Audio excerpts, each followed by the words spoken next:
오늘 우리는 고린도후서 7장 7절 이하에 있는 말씀을 가지고 공부를 하겠습니다. 7장 7절 우리 다 같이 읽겠습니다. 저희 온 것뿐 아니요 오직 제가 너희에게 많은 그 위로하고 너희의 사모함과 애통함과 나를 위하여 열심히 있는 것을 우리에게 구함으로 나로 더욱 기쁘게 하였느니라. 이 바울 선생은 에베소에 있으면서 이 고린도 교회를 굉장히 걱정을 해서 이 고린도 교회 디도를 통해서 엄한 편지를 보냈었습니다. 이 고린도 교회는 바울 선생께서 피와 눈물과 땀으로 세운 교회인 것입니다. 그런데 바울이 고린도를 떠나고 난 다음에 예루살렘에서 온 주의 종이라고 하면서 그들은 율법주의를 가르쳤습니다. 예루살렘에는 그 당시 많은 바리새 교인, 사두개 교인들이 회개하고 예수를 믿은 사람들이 있는데 이 사람들의 주장은 예수를 믿으면서도 환례를 받아야 되고 율법을 지켜야 구원을 얻는다는 것입니다. 그것을 굉장히 강조해가지고서 큰 문제가 된 바 있습니다. 그래서 예루살렘 공회에서는 이 사실을 가지고 경론을 벌린 곁에 예수를 믿는 사람은 환례를 받을 필요가 없고 유대인의 율법을 지킬 필요가 없고 오직 예수를 믿고 성령의 인도를 당해서 살면 된다는 결론을 내려서 온 천하에 공포한 적이 있습니다. 그런데 고린도 교회에 이러한 거짓 스승들이 들어와서 교회를 온통 뒤흔들어 놓았습니다. 단순하게 회개하고 예수를 믿고 구원을 얻는다는 이 신앙에 있어서 성령의 은혜까지 받은 이 고린도 교인들에게 그것만 가지고는 구원을 못 받는다. 환례 받아야 된다. 아브라함과 그 다음 시내산에서 준 계명을 그대로 받아야 구원을 받는다. 그래서 예수 그리스도의 십자가 보혈의 은혜와 구약의 율법을 뒤에 섞었습니다.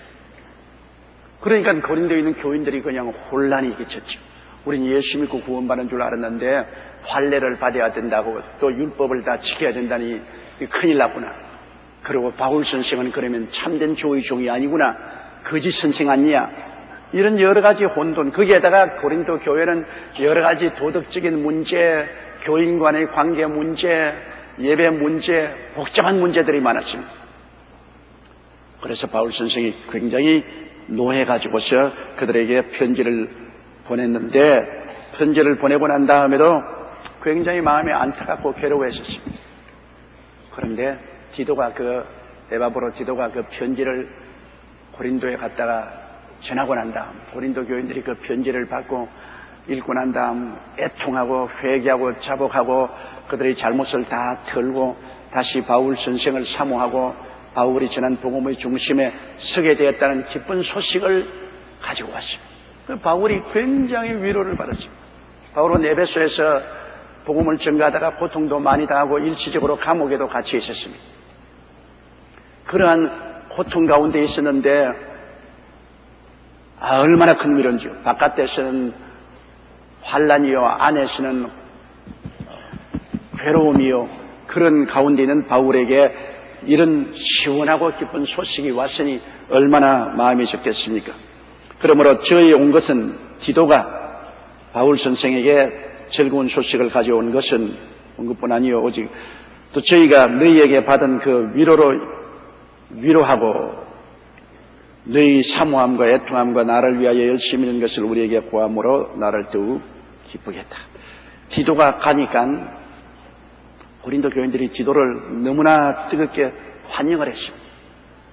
혹시 디도가 오는 것을 배척할지 모르겠다고 생각했는데 바울 선생의 제자인 디도가 가니까 굉장히 뜨거운 마음으로 바울 선생 버릇이 환영을 하고 즐겁게 받아주시니 디도도 굉장한 감동을 받고 마음의 허물함을 느꼈습니다. 그 소식도 바울에게 전해주고 그 사람들이 바울의 편지를 받고 난 다음 간절히 바울 선생을 사모하고 바울 선생을 다시 교회의 창설자여 영적인 아버지로서 사모하고 그들이 바울 선생의 마음에 고통을 끼친 것을 애통하고 다시 한 번 더 뜨겁게 바울이 가르친 그 신앙에 열심히 서게 되었다는 것을 들을 때 바울은 일듯이 기뻐했습니다. 여러분, 주의 종의 가장 큰 즐거움은 자기가 목회하는 교회 성도들이 뜨겁고 열렬하게 주를 잘 믿고 목양을 잘 따라온다는 그것이 큰 즐거움입니다.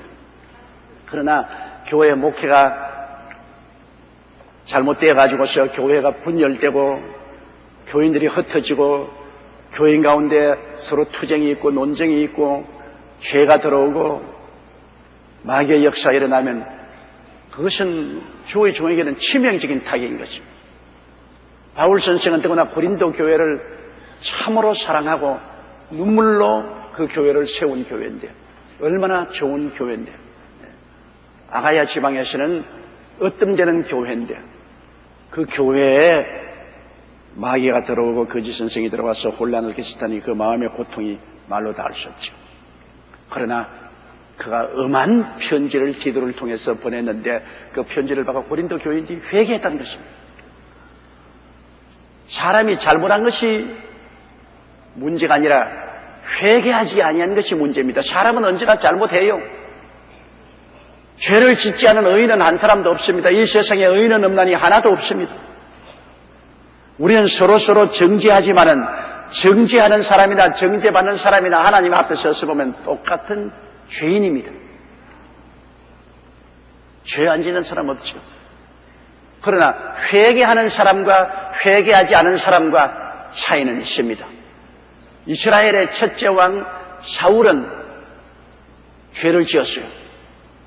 하나님의 뜻을 거역한 죄를 지었는데 사무엘이 가서 그 죄 지은 것을 꾸짖을 때 자꾸 변명을 했습니다. 그 죄를 지은 것을 자꾸 변명을 하고 타당화를 했습니다. 그 때문에 하나님께 버림을 받았습니다. 그러나 이대왕 다윗은 사울왕보다 더 큰 범죄를 했습니다. 그는 살인하고 간음했습니다. 어마어마한 죄를 지었습니다. 그는 선지자 나단이 와서 꾸짖을 때 변명하지 않았습니다. 그는 그 자리에 꿇어앉아서 하나님, 내가 범죄했습니다. 나의 죄를 용서해 주시옵소서. 그러니까 하나님이 당장 그 자리에서 용서해 주셨습니다. 똑같은 1대 왕이요 2대 왕인데 차라리 사울이 지은 죄는 덜 파렴치한 죄입니다. 다윗이 지은 죄는 아주 저질적인 파렴치한 죄입니다. 그럼에도 사울은 변명하고 회개를 하지 아니하므로 버림을 당했으나 다윗은 그 저질적이고 파렴치한 죄를 지었으나 회개하고 자복함으로 하나님이 용서해 주었습니다. 그러므로 자기 타당화를 하고 변명하면 안 됩니다, 여러분. 죄를 짓고 난 다음에 자꾸 자기가 옳았다고 자기 타당화하고 하나님 앞에서 변명을 하면 버림을 당합니다. 그러나 솔직히 죄를 고백하고 하나님 앞에 용서를 구하면 하나님은 용서를 해 주시는 것입니다. 그거에 다릅니다. 우리 예수 믿는 사람과 안 믿는 사람이 뭐가 다릅니까? 예수 안 믿는 사람은 죄를 회개하지 않지만 예수 믿는 사람은 죄가 지적되면 회개를 하죠. 예수 믿는 사람이라고 해서 죄 안 지는 사람 봤어요?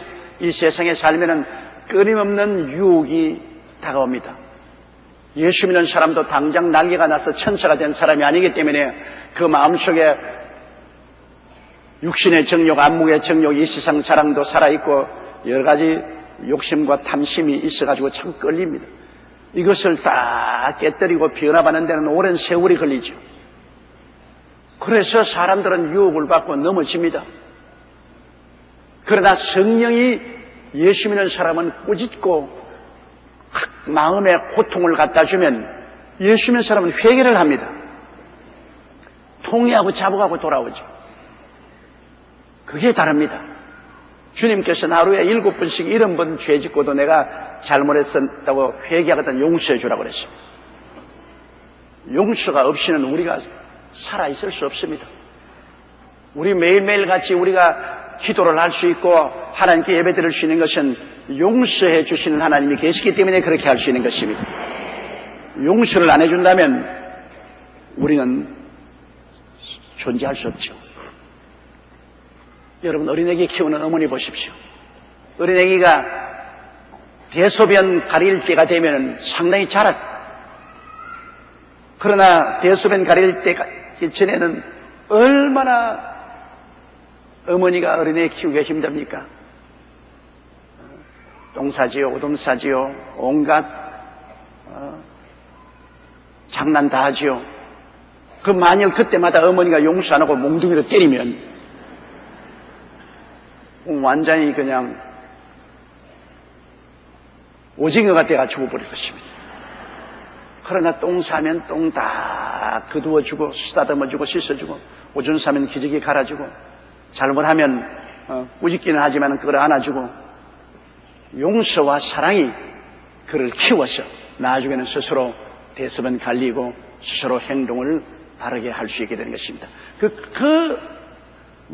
한없는 용서와 사랑이 아니었으면 여러분 우리 오늘날 살아서 있지 못합니다. 그 어머니 한없는 용서와 사랑, 그로 말미암아 우리가 성장해서 오늘 당당한 사회인이 된 것처럼 하나님께서는 예수 그리스도의 보혈을 통하여 우리를 한없이 용서하고 사랑으로 품어주시는 것입니다.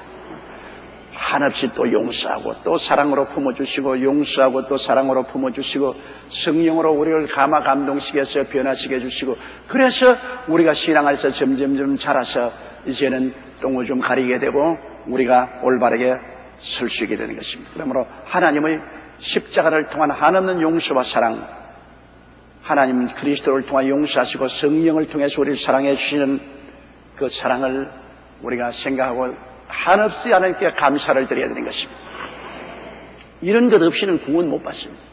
인간의 의로운 행동으로 구원받을 육체가 없습니다. 도무지 죄를 짓지 않은 의인은 한 사람도 없습니다. 우리는 믿고 회개하고 돌이키고, 믿고 회개하고 돌이키고, 이것을 반복함으로 우리는 점점 영적으로 성장해 나가는 것입니다.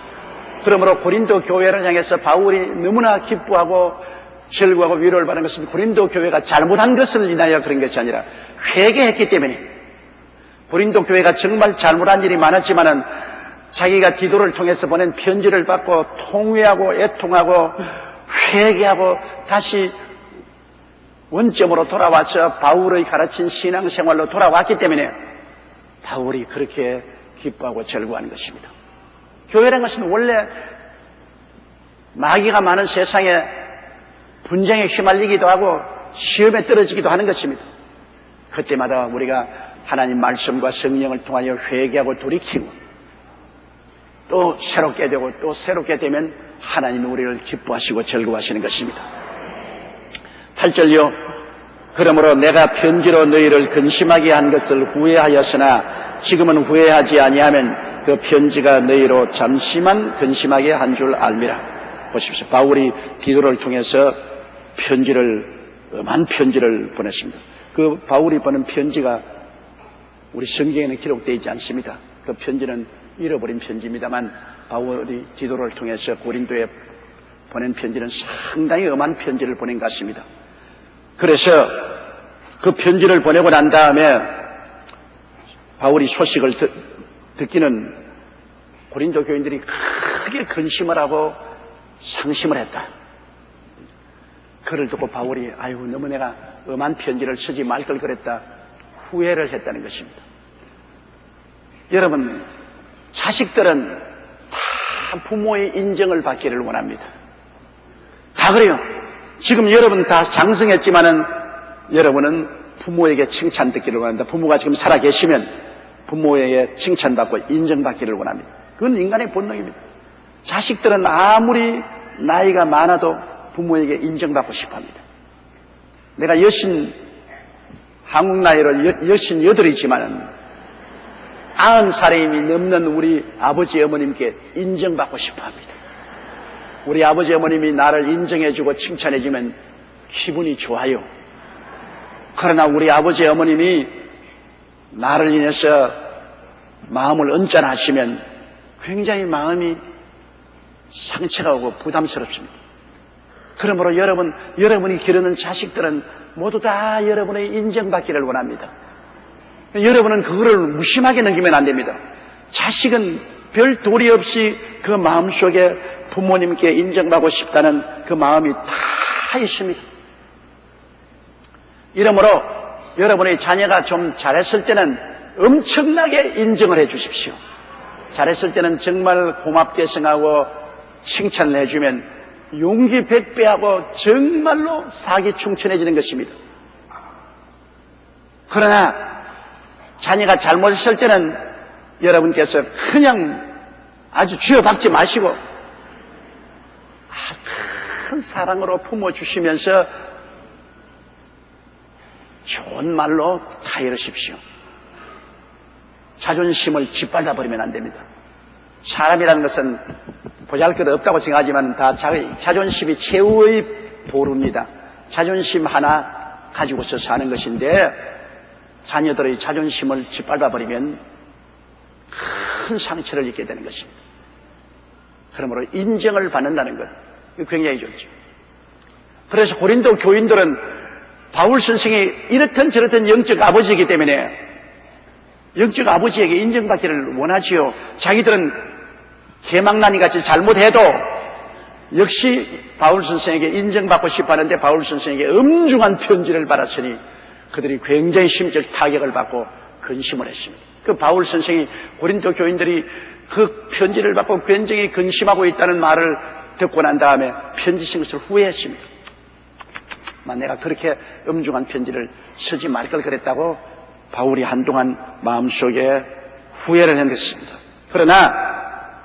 그러므로 내가 편지로 너희를 근심하게 한 것을 후회하였으나 지금은 후회하지 아니하면 그 편지가 너희로 잠시만 근심하게 한 줄 압니다.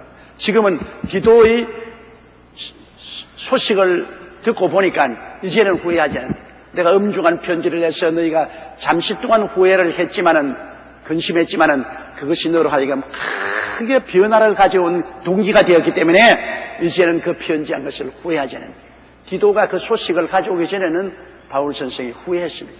내가 너무 그렇게 하지 말 걸 그랬다고 그랬는데 나중에는 그 편지 받고 그들이 크게 근심하고 돌이켰다는 말을 듣고 역시 편지한 것 후회하지 않고 잘했다고 생각하게 된 것입니다. 여러분도 그렇지 않습니까? 자녀가 잘못한 것을 보고 때릴 때 때리고 난 다음 부모가 같이 웁니다. 나도 우리 애들 키울 때 잘못해서 내가 골방에 데려가서 애를 실컷 때리고 난 다음에 애를 내보내고 울었습니다. 저는 또 누구나 이 사나이 대장부가 마음이 굉장히 약해요. 그래가 애를 때려놓고 난 다음에 나는 언제나 울었습니다. 왜냐하면 애가 매를 맞고 우는 것을 보고 얼마나 후회를 하죠. 내가 때리지 말 걸 그랬다. 뭘 때리기까지 했노?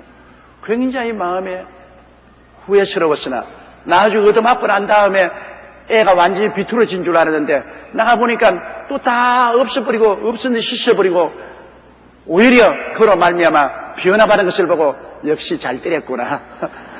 한때는 후회했으나 나중에는 그 결과를 보고는 오히려 때린 것에 오히려 잘했구나. 그렇게 느낀 때가 여러 번 있었습니다. 바울 선생도 한 가지였습니다. 한때는 고린도 교인들에게 너무 엄하고 중한 편지를 써서 그들을 근심하게 한 것이 후회스러웠으나 나중에 그 편지가 그들을 변화시켰다는 말을 듣고는 후회하지 않았었습니다.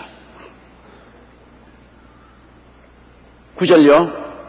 내가 지금 기뻐함은 너희로 근심하게 한 까닭이 아니요 도리어 너희가 근심함으로 회개함에 이런 까닭이라. 너희가 하나님의 뜻대로 근심하게 된 것은 우리에게서 아무 해도 받지 않게 하려니라. 지금은 왜 기뻐하느냐 하면 너희들 내 편지 받아서 근심하고 고통을 당한 것을 때문에 기뻐하는 것이 아니라 너희가 근심함으로 회개함에 이런 까닭이라. 회개함에 마음에 고통하고 괴로워하고서 에라까지껏 이판 저판 사판이 다 될 대로 되라. 그러면 절단강산이죠. 그러나 마음의 고통과 괴로움이 다가옴으로 말미암아 회개를 했다. 문제의 해답은 회개에 있는 것입니다. 여러분, 하나님의 성령이 우리에게 막 꾸짖고 이놈아 잘못했다. 너가 왜 이렇게 하느냐. 그럴 때 사람은 두 가지 반응을 합니다. 한 가지 반응은 에이라 그까짓것 이미 내가 범죄한 사실이니 이제 그냥 될 대로 되라. 그냥 지옥 갈 바에 윗목에 가지 말고 아랫목에 가자. 그렇게 해서 아예 악화되는 사람이 있습니다. 하나님 성령이 꾸짖으면 그 꾸짖음을 받고 난 다음에 마음에 고통이 다가오니까 오히려 반발하고 막 교회도 나가지 말자. 주일날도 지키지 말고 막 주일날 그냥 나도 세상 사람같이 놀러가고 될 대로 되라. 이렇게 막 가는 사람이 있습니다. 그런가 하면은 하나님의 성령이 우리를 꾸짖고 우리를 위해서 급히 근심하면 내 마음이 굉장히 같이 근심하고 괴로워서 눈물을 흘리고 하나님께 나와가지고서 주님이시여 나의 죄를 용서하여 주시옵소서. 변화받는 사람이 있습니다. 자식들 그렇지 않습니까? 부모가 때리면 반발한 자식이 있어요. 왜 때려요? 왜 어머님이 다른 사람처럼 나를 잘해줘서 더 좋은 집에 살게 해서 더 좋은 옷을 입혀서 더 잘 먹여서 왜 때려요? 그리고 반항하면서 더 나빠지는 자식이 있습니다. 그건 정말로 어찌할 도리가 없습니다. 반응은. 그러나 매를 떼면 맞고서 잘못했어요. 어머니 잘못했어. 아버지 잘못했어. 나 용서. 이거 얼마나 귀여운지 몰라요. 때리면 왜 때리냐고 반발을 하면 그건 정말로 도저히 어찌할 도리가 없어요. 자식을 아버지가 불러서 때리고 훈계하려면 밖에 나가서 어머니가 일렀지. 자기가 회개하지 않고 엄마가 다 일러 바쳤지. 안 일러 바쳤으면 아빠가 어떻게 알고 나를 때려? 막 이렇게 반항을 하면 이 반항이 아주 나쁩니다. 그러나 채찍을 맞으면 깨어져서 내가 잘못했다고 빌면 그건 참으로 좋은 일이죠. 하나님 앞에서도 우리가 하나님께 꾸중을 받았을 때 반항하면 아주 나빠지는 것입니다. 그러나 하나님 앞에 얻어맞을 때 깨어지고 회개하면 크게 용서를 받고 사랑을 받습니다. 아담과 하와가 왜 버림받았습니까? 변명했기 때문에 버림받았습니다. 하나님이 아담과 하와가 선악과를 따먹고 벌거벗어서 무화과 나무 옆으로 앞치마를 입고 나무 뒤에 숨었을 때 그거 모를까요? 어디 있는지. 알면서도 하나님이 아담아 내가 어디 있느냐? 왜 불렀습니까? 하나님은 회개할 기회를 주려고 불러신 것입니다. 하나님이 아담 어디에 숨은지 그 누가 몰라요? 아무리 나무 뒤에 숨어도 하나님은 그 나무 숫자까지 다 알고 계시는데 어디 있는지 알면서도 하나님이 아담아 내가 어디 있느냐 한 것은 아담이 회개하고 나오기를 원해서 그렇게 한 것입니다. 만일 그 말 듣고 아담이 그냥 뛰어나와서 아버지여 나 죄 지었습니다. 하나님 죽을 죄를 지었습니다. 먹지 말은 선악과를 먹고 죽을 죄를 지었습니다. 영광이 다 떠나고 벌거벗은 수치를 감당할 수 없어서 너무나 괴롭습니다. 아버지여 용서하여 주시옵시면 아담 하와 용서받았을 것입니다. 그런데 아담 하와가 하나님이 두려움으로 나무 뒤에 숨었나이다. 그래 하나님 물으십니다. 아담아 그러면 네가 내가 따먹지 말라는 그 선악과를 따먹었느냐? 하나님이 주신 그 여자가 나를 꿰물어 내가 먹었나이다. 하나님과 여자에게 책임을 주었어요. 하와가 자기를 먹여주는데 그 하와는 하나님이 만들어 주었기 때문에 자기에게 선악과를 주었으니 하나님이 내게 주신 그 여자가 나를 꿰물어 내가 먹었나이다. 변명했습니다. 그럼 하와야 네가 왜 그렇게 하냐? 뱀이 나를 꿰물어 내가 먹었나이다. 전부 다 내 탓은 아니고 하와 탓이고 내 탓은 아니고 뱀 탓이다. 변명이죠. 자기는 상관없던 나 가만히 있는 사람을 왜 하나님이 하와를 만들어서 보냈어요? 이거 하나님 책임 아니요. 가만히 있는 사람 하와가 자꾸 꿰기 때문에 내가 먹었지요. 하와 탓 아니요. 그러니까 우리 조상 아담 하와부터 벌써 나무 탓으로 돌리기로 유명합니다. 그 혈통을 받아가지고서 오늘날 모든 사람들이 문제만 되면 내 탓이라고 하지 않고 너 탓이라고 합니다. 그래서 재판소가 필요한 겁니다. 왜 판사가 필요합니까? 전부 내 탓은 아니고 내 탓이라고 하니까 할 수 없이 판사가 누구 탓인지 골라내야 돼요. 변명하면 하나님께 버림을 당하죠. 그런데 고린도 교인들은 이 바울의 편지를 받고 난 다음에 근심만 한 것이 아니라 회개했다. 하나님의 뜻대로 근심하게 된 것은 우리에게 아무 해도 받지 않게 하라. 하나님의 뜻을 따라. 하나님의 뜻은 회개하는 것이기 때문에 하나님의 뜻을 따라 염려하고 근심하고 탄식하고 회개함으로 말미암아 전혀 우리가 편지해 준 것이 그것이 해롭게 된 것이 아니라 크게 이익이 됩니다. 편지 받았고 오히려 반발했으면 해롭게 될지 모르겠는데 그로 말미암아 회개하고 돌이켰으니 얼마나 유익되게 되었습니까? 사람이 여러분 이 세상에 착하고 선한 사람은 회개를 잘합니다. 악한 사람은 반발합니다. 사람이 악할수록 남의 탓으로 돌리고 변명을 많이 하고 반발합니다. 그러나 사람이 착하고 선한 사람일수록 가슴을 치고 회개를 합니다. 깨어집니다.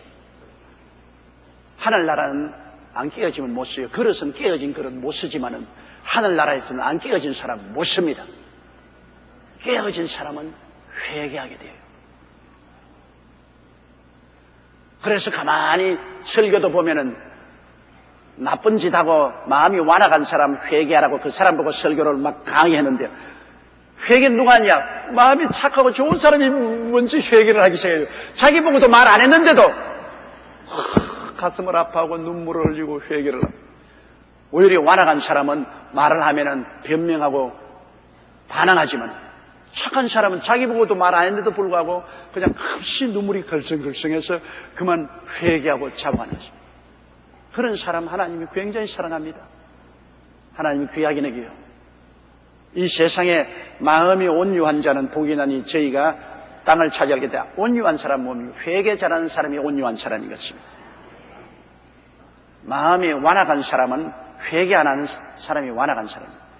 다 같이 우리가 세상에 살면서 죄 안 지는 사람 없지요. 그러나 완악한 사람은 회개하지 않냐고 온유한 사람은 회개하는 것입니다. 고린도 교인들은 온유한 사람, 하나님의 종이 편지할 때 그것을 받고서 그들은 근심하고 회개한 것입니다. 그렇기 때문에 아무 해도 받지 않았습니다. 10절요. 하나님의 뜻대로 하는 근심은 후회할 것이 없는 구원에 이르게 하는 회개를 이루는 것이요 세상 근심은 사망을 이루는 것이니라. 근심이 두 가지가 있죠. 하나님의 뜻대로 하는 근심이 있습니다.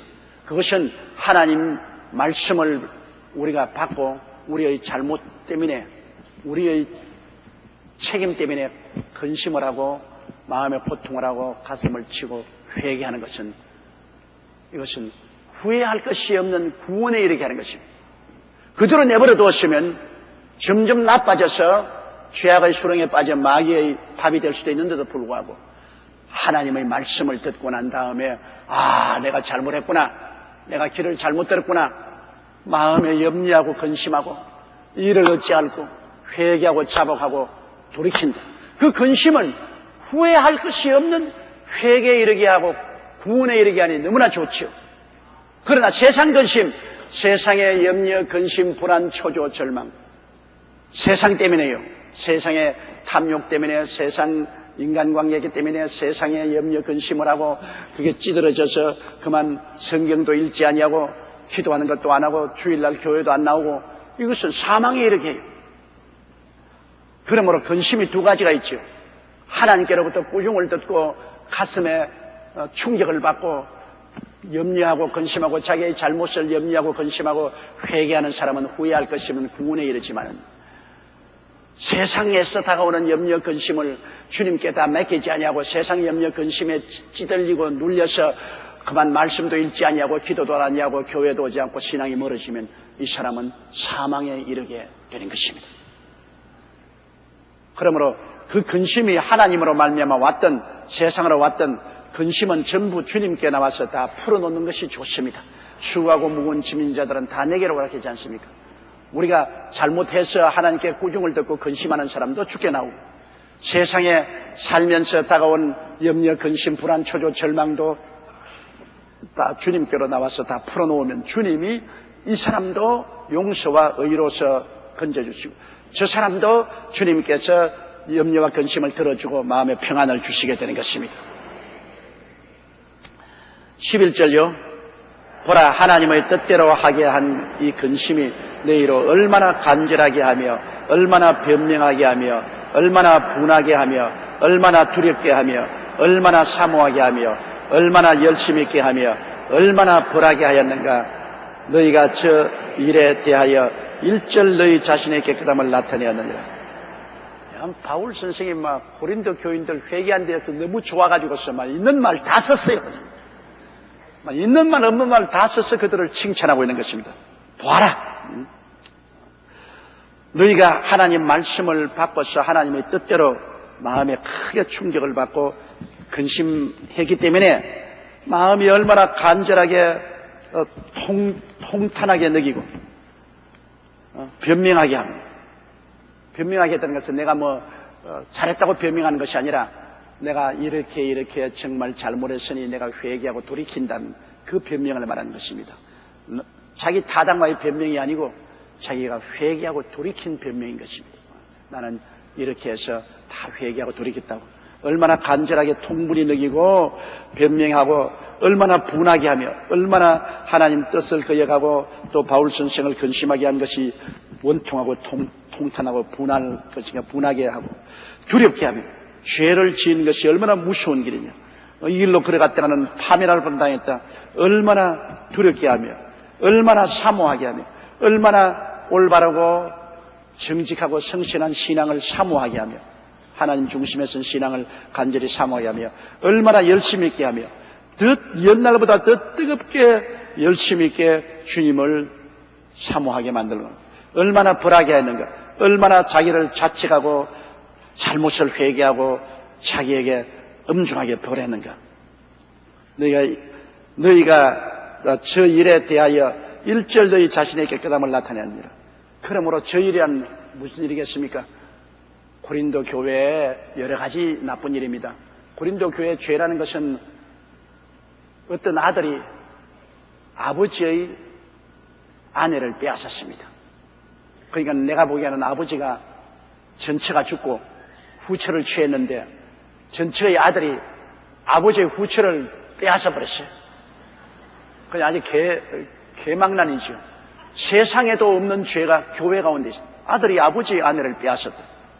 이런 일이 있을 수가 있느냐. 그런 일도 있었고 성도들 간에 서로 고소 걸어가지고서 법정에 가서 잘했다 못했다 고소하는 일도 생겼고 성찬 예식도 아주 성찬을 갖다가 아주 난장판을 만드는 그런 일도 있었고 그리고 신앙 문제로 예수를 믿음으로 말미암아 구원 얻는다는 교리를 혼탁시켜서 환례를 받고 율법을 지키어야 된다는 이런 혼탁한 교리도 받아들이고 여러 가지가 많습니다. 이 모든 것을 다 일절 정결하게 하고 깨끗하게 하고 청소하고 이를 처리했으니 얼마나 좋은 것이냐. 아주 수렁에 빠져서 온 몸에 더러운 냄새, 썩은 냄새가 나는 사람이 깨끗이 비누로서 샤워하고 아주 타올로 몸 깨끗이 닦고 새 옷을 딱 갈아입으면 얼마나 상쾌하고 기분이 좋습니까? 바로 고린도 교인이 그와 같은 수렁에 빠졌다가 온전히 회개하고 보혈로 씻고 성령으로 새롭게 되어서 심신이 세탁되어 나와서 바로 서게 되었으니 얼마나 아름답고 좋으냐는 것입니다. 사람들은요, 가만히 보세요. 목욕탕에 가서 목욕하고 난 다음 나올 때 속옷 입을 때 그냥 입습니까? 반드시 틉니다. 그 왜 옷 벗고 들어갈 때는 안 트는데 목욕 다 하고 물기 다 닦고 나와서 옷 입게 되네 탁탁탁 틀어서 속옷 입고 있습니다. 사람은 주님 앞에 회개하고 자복하고 난 다음 행동에 더 올바르게 살려고 노력을 하게 되는 것입니다. 옛날에는 그냥 세상의 죄악 가운데 살았으니 한 번 지어나 10번 지어나 한 가지다 그냥 그렇게 생각했는데 한 번 회개하기 시작하면 이제는 정결하게 살아야겠다고 자기 행동을 자꾸 터는 것입니다. 더 올바르게 살려고 애를 쓰게 되는 것입니다. 12절요. 그런즉 내가 너희에게 쓴 것은 그 불의 행한 자를 위한 것도 아니요 그 불의 당한 자를 위한 것도 아니요 오직 우리를 위한 너희의 간절함이 하나님 앞에서 너희에게 나타나게 하려 함이로다. 그래서 바울이 말합니다. 내가 너희에게 편지를 쓴 것은 불의 행한 자를 위한 것도 아니요 특별히 아버지의 아내를 취한 그 사람을 내 공박하기 위해서 한 것도 아니고 아들에게 자식 빼앗긴 아버지의 그 심정을 내가 위로하기 위해서 한 편지도 아니다. 또한 고소당한 자나 고소한 자 이런 사람을 위해서 뭐 특별한 특정인을 찍어서 내가 편지한 것이 아니라는 것입니다. 내가 너희에게 쓴 것은 그 불의 행한 자를 위한 것도 아니에요. 불의 당한 자를 위한 것도 아니에요. 오직 우리를 위한 너희의 간절함이 하나님 앞에서 너희에게 나타나게 하리니. 아직도 나를 영적 아버지로 알고 나의 지도력에 따르고 내가 너희에게 시키는 대로 순종하는지 안 하는지를 내가 보기 위한 편지였다는 것입니다. 네가 나를 아직까지도 바울 선생을 사도로 여기고 교회의 영적 아버지로 여기고 지도자로 여기시면 아버지 말 따를 거 아닙니까? 그래서 불의를 행한 자나 불의를 당한 자나 고소한 자나 고소당한 자나 할 것 없이 모두 다 내 말이 영적 아버지의 말이라고 생각되면 다 화화 틀어버리고 회개하고 나를 따르고 나오느냐? 그렇지 않으면 나를 무시하고 영적인 아버지 사도로서의 지위를 무시해버리고 너희 행할 대로 하는가? 그것을 내가 알아보기 위해서 편지된 것입니다. 내 말에 순종하는가 안 하는가? 그것을 알아보기 위해서 내가 편지하는 것이지 어떤 특정인을 공격하거나 변호하기나 하기 위해서 한 편지는 아니었다는 것입니다. 바울 선생은 이 교회에 대한 간절한 마음으로 아직까지도 교회는 내가 영적 아버지요 내 약물이니 나를 과연 순종하고 따르느냐 안 따르느냐 나의 권위를 인정하느냐 안 하느냐를 알아보기 위해서 그 편지를 썼다는 것입니다. 13절요. 이로 인하여 우리가 위로를 받았고 우리의 받은 위로 위에 기도의 기쁨으로 우리가 더욱 많이 기뻐하면 그의 마음이 너희 무리를 인하여 안심함을 얻었습니다. 그런데 디도가 돌아와서 즐거운 소식을 전했지 않습니까? 그들이 정말 바울 선생의 편지를 받고 난 다음 너무나 안타깝게 느끼고 변명하고 분하게 느끼고 두려워 떨고 주님을 사모하고 바울 선생을 사모하고 열심히 회개하고 스스로를 징계하고 이렇게 해서 변화받았던 말을 들었을 때 바울 선생은 뛸 듯이 기뻤습니다. 위로를 받았고 또 디도도 너무나 갔다 와서 그 교회에 갔다 온 기쁨이 넘쳤습니다. 가보니까 너무나 교인들이 순수하고 너무나 뜨겁고 좋은 성도들인 것을 보고 디도가 너무나 기뻐했습니다. 그리고 디도도 이제 안심해도 좋습니다. 걱정할 것 없습니다. 그래서 바울도 안심하게 되었습니다. 이 교인들의 그 변화받은 것을 보고 바울도 위로를 받고 기뻐하고 디도도 기뻐하고 바울도 안심하고 디도도 안심하고 다 안심하게 되었으니 얼마나 좋습니까? 큰 풍파가 지나고 난 다음에 평안이 다가오면 그 평안이 좋습니다. 여러분 폭풍과 지나고 난 다음에 햇빛이 비칠 때 얼마나 맑습니까? 하늘도 맑고 온 땅도 맑고 맑게 보이지 않습니까? 큰 시험과 환난을 당하고 난 다음에 하나님이 주시는 평안을 받을 때 더 기뻐지고 더 소망차고 더 영광스럽게 되는 것입니다. 그리고 14절요. 내가 그에게 너희를 위하여 자랑한 것이 있더라도 부끄럽지 아니하니 우리가 너희에게 이런 말이 다 참된 것 같이 기도 앞에서 우리의 자랑한 것도 참되게 되었도다. 바울은 자기 제자인 디도를 보내기 전에 고린도 교회에 잘못만 음중하게 편지에 꾸짖은 것이 아니라 고린도 교회에 대해서 굉장히 자랑을 많이 했습니다. 고린도 교인들은 열심히 많아서 성령이 충만해서 성령의 9가지 은사가 다 넘쳐난 그래서 신령한 교회고 그리고 예루살렘 교인들을 위한 헌금도 많이 하고 굉장히 충성스러운 성도들이고 좋은 성도들이에요. 자랑을 많이 했습니다. 여러분 사람은 자기 친자식 자랑하지 않아요. 제가 신방 가면 그 할아버지 할머니가 손주를 안고서 목사님 보세요. 잘생겼지요. 잘생겼죠. 자기 손자 손녀들이고 못생겼지요 하는 사람은 못 봤어요. 내가 볼 때는 호박같이 생겼는데도 아유 잘생겼지요. 우리 손자 잘생겼지요. 장군같이 생겼지요. 우리 손녀 이쁘지요. 참 메추라기가 포수가 산에 들어가니까 말하기를 이 산에서 새를 잡더라도 제일 예쁜 새는 잡지 말고 다른 새는 다 잡아도 좋다. 제일 예쁜 새만 잡지 마라 그랬는데 나중에 포수가 줄줄 잡아서 달고 오는 건 전부 메추라기만 달고 왔거든. 메추라기는 꼬리가 없습니다. 그러므로 참 못된 새거든. 근데 자기 어머니 보기에는 메추라기 새끼들이 제일 이쁘게 보였기 때문에 제일 이쁜 새만 잡지 말라 했습니다. 그리고 나쁜 새는 다 잡아버렸어요. 보수가 나쁜 새만 갈려서 잡아는 것입니다. 꼬리가 없는 새니 얼마나 보기 싫습니까?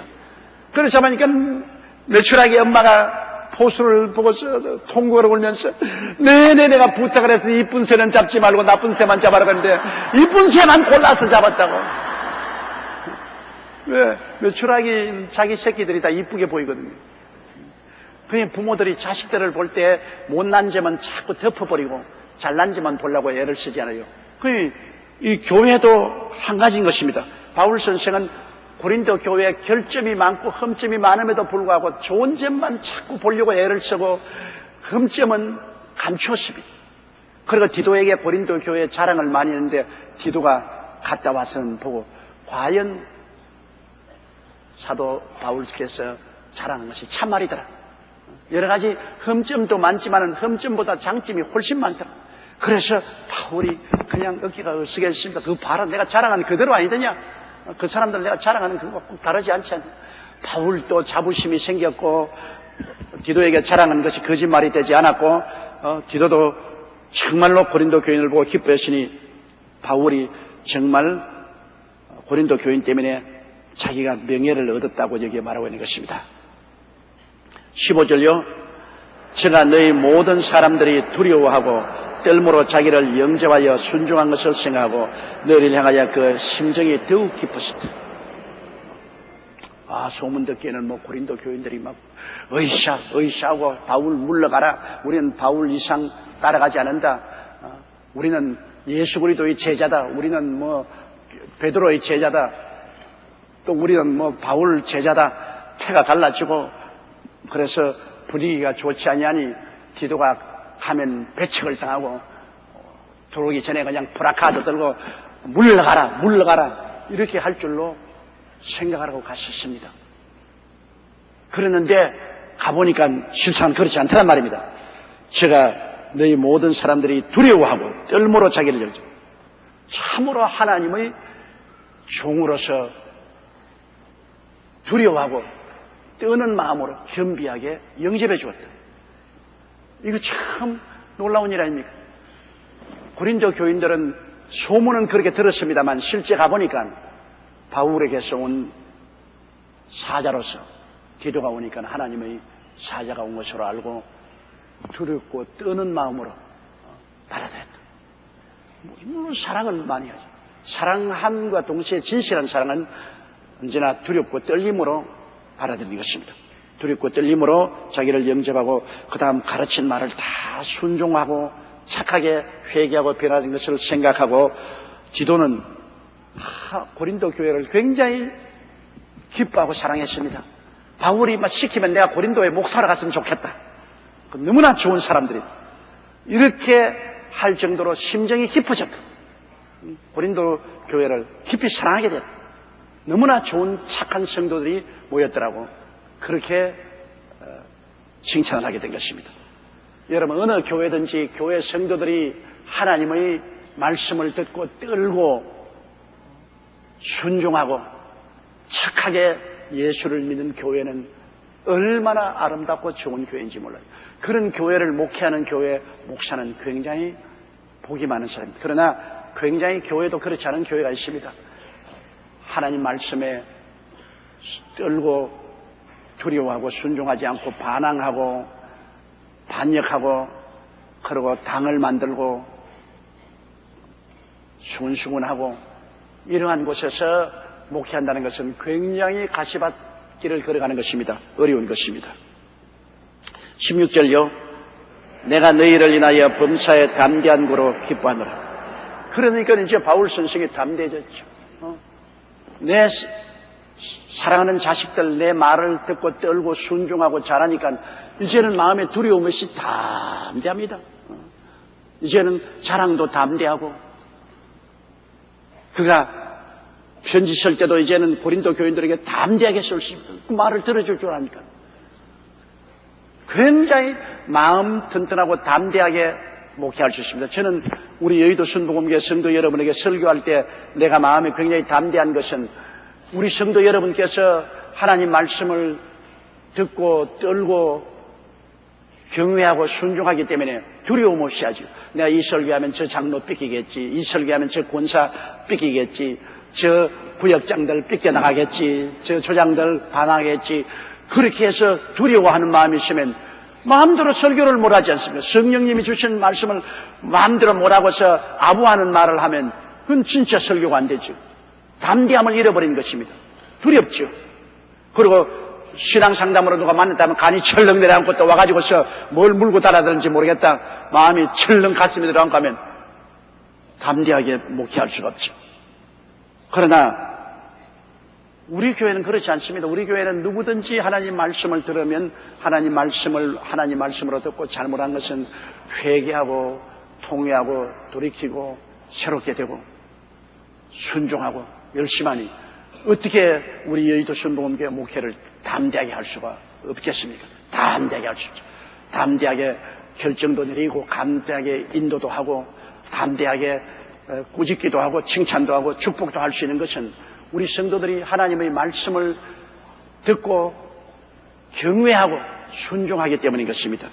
이러므로 말미암아 정말 하나님께 감사하지 아니할 수가 없습니다. 할렐루야.